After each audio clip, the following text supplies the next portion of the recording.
Tonight on Sports Saturday, number 1 pays a visit to Bryant-Denny, with the Tide send the Bulldogs back to Starkville with their tails between their legs. If there was a better way to do it, why wouldn't we be doing it for those games? Thanks, Coach. We have the recap. Plus, another possible shakeup in the top 5. Who's getting leapfrogged tonight? So chill out. Have an ice cream bar. We're getting weird. It's November football. It's Sports Saturday, and it starts right now. I came to get down. I came to get down. So get out your seat and jump around. Of the University of Alabama. Live sports from Alabama's sports team. This is WVUA Sports. Hey, I wonder if Nick Saban is a fan of men without hats. We can dance if we want to. Well, we couldn't have drawn up a much better start on defense today. Josh Robinson bottled up in the end zone by the Tide defense, and Alabama gets out to the very unconventional 2-0 lead on top-ranked Mississippi State with a little safety dance. And welcome in, everybody. I'm B.J. Millican in a very singing mood alongside Jenn Chapman. And Jen, it was billed as the best game in the nation today, and it certainly lived up to that. Alabama and Mississippi State looking like the 2 best teams in the nation. The paratroopers today making a grand entrance as well as they recognized veterans before the game. Tied already up 5-0 after the safety we showed you earlier. Let's make that 12-0. Blake Sims finds Amari Cooper 4 yards out. Nice catch. Everything going Bama's way, and that would continue on the ground as well. TJ Yeldon was a question mark. He played and played well, but Derrick Henry did too. He goes in from a yard out. It's 19-0 Bama laying the wood to State. That's right. Behold everything, Jen. State is the nation's #1 team. Dak Prescott is going to find Fred Ross on the slant. Suddenly, it is a 6-point game, 19-13. But Blake Sims, as he has done lately, he answers the cowbell. 15-play, 76-yard drive, capped by this 7-yard run by Yeldon. That makes it 25-13, gives Bama a little breathing room. See what you did there. State making it interesting, driving this ball tipped by Ashawn Robinson and picked off by Landon Collins. 3 interceptions by Bama's defense today.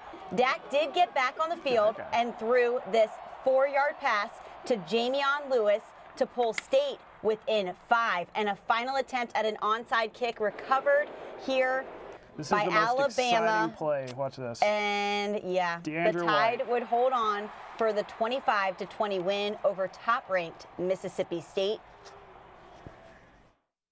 We kind of knew at halftime when you play teams like this that they're going to come out in the second half regardless of what happens. A little bit like the Auburn game, Cam Newton game here. We got ahead 24-6 or whatever it was. And, you know, they came back in the second half. That's why they're good teams. That's why they're #1.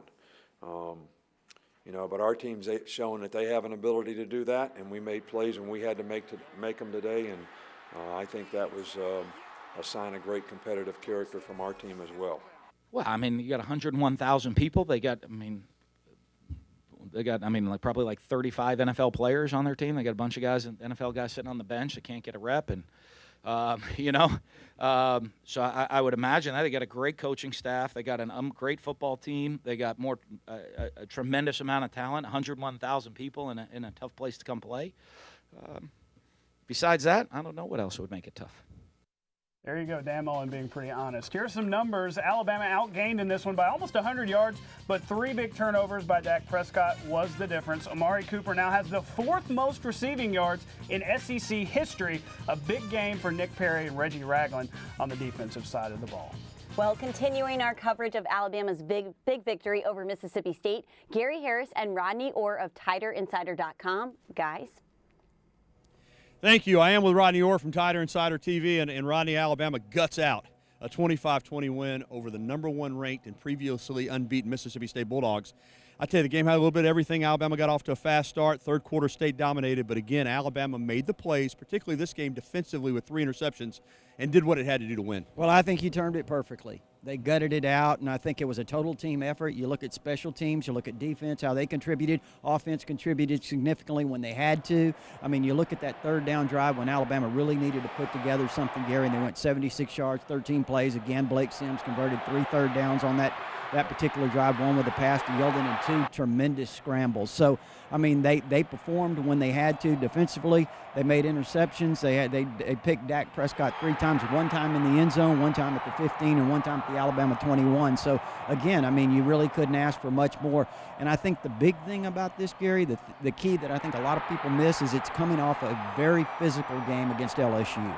Rodney, T.J. Yeldon's not even close to 100%, but he gutted it out for 16 carries over 70 yards. We're getting short on time, but the running game wasn't its best, but they got some crucial first downs on the run game when they had to have them. Well, yeah, that third quarter drive we just talked about, the run game picked up. It started with a run by Derrick Henry for 9 and ended with a 7-yard touchdown run by T.J. Yeldon, and we talked about the scrambling of Blake Sims. So, again, they got the plays when they needed them.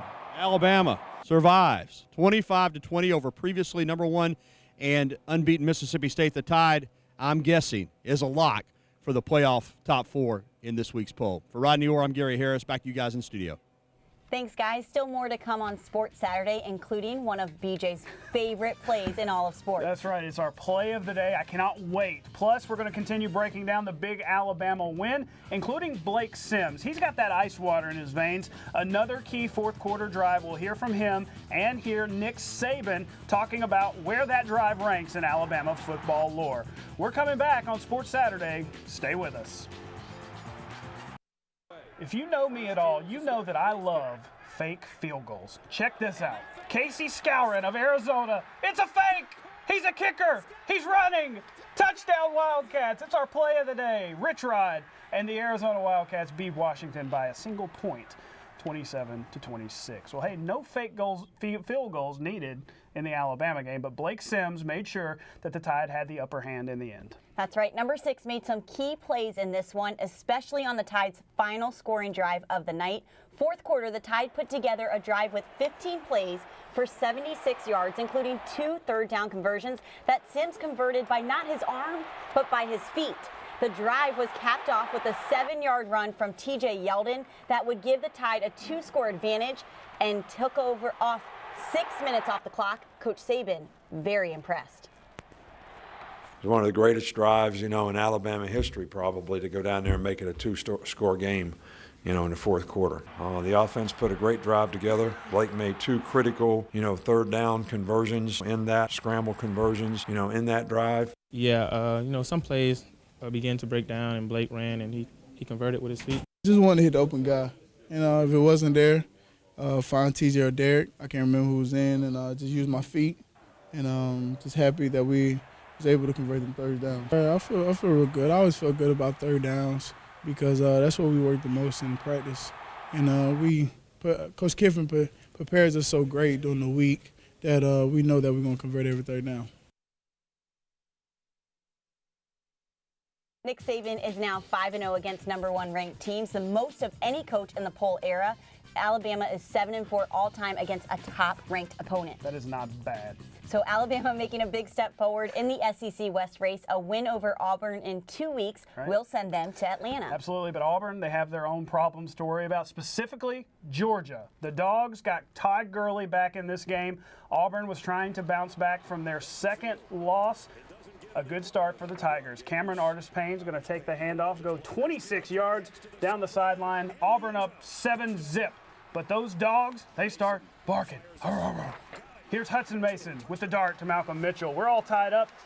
We would not stay that way, Jim. Would you believe you if I told you that this would be all the points Georgia would need? Nick Chubb, 9-yard touchdown. They go up 14-7. Auburn is held to its lowest offensive output under Gus Malzahn. Bulldogs slam the Tigers. They're fired up. 34-7, your final. A crazy game in Gainesville today. Florida goes up by a touchdown in the third quarter off a Matt Jones 1-yard run.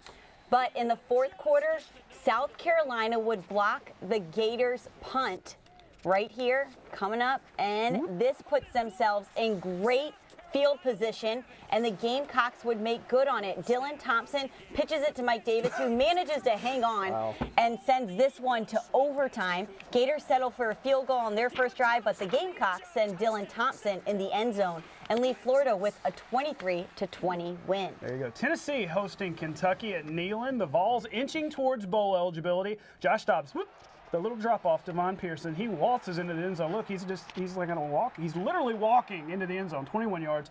Big Orange doing big things. Later, Patrick Scholes intercepted. Brian Randolph takes it to the house. Vols all over Big Blue, 50-16. Here's a look at the SEC scoreboard, and Arkansas gets their first SEC win in 2 years. So Brett Bielema, 17-0 over LSU. That loss last week must have really hurt LSU. And Texas A&M fell to Missouri, 34-27. Also a surpriser there. Well, hey, we have more Sports Saturday coming up after the break, so everybody stay with us. Let's take a look at some of our local scores. There we are. South Alabama on top of Texas State as one of notable content. So, a lot of moving and shaking in the final 3 weeks of the college football season happening right now around the country. Exactly. You know, those top 4 coveted spots are more and more in demand as the season starts to wind down. Let's look at some of those games. Here come those 4th-ranked TCU Horned Frogs. They were in a fight, already down 3 to Kansas. Michael Cummings to Nigel. Whoa, Nigel King, what a catch. Gone 78-yard. Rock chalk is what they say over there in Lawrence, Kansas. But have no fear, that guy is psyched. Cameron Eccles-Looper from Auburn, Alabama, taking the punt back. Due to time constraints, we move ahead in the highlights. TCU survives 34-30. Coldest game temperature in Wisconsin since 1964, 26 degrees as 20th ranked Badgers pounded the number 16 Cornhuskers. It was all about potential Heisman candidate Melvin Gordon. Record-setting day, 408 yards, 2 more than LaDainian Tomlinson in 99. Gordon also had 4 touchdowns. So the next 2 weeks should be a lot of fun. A lot of fun, and that begins next week. Alabama welcomes Western Carolina in for homecoming. They were doing some dancing there. That was big time. Jump around. Exactly. Then we'll have a week, and then the big one. That's right, and that's Western all Carolina we actually have time right now. So we leave you with a time lapse of today's action from ESPN as they broke down and set up. Check that out. Good night.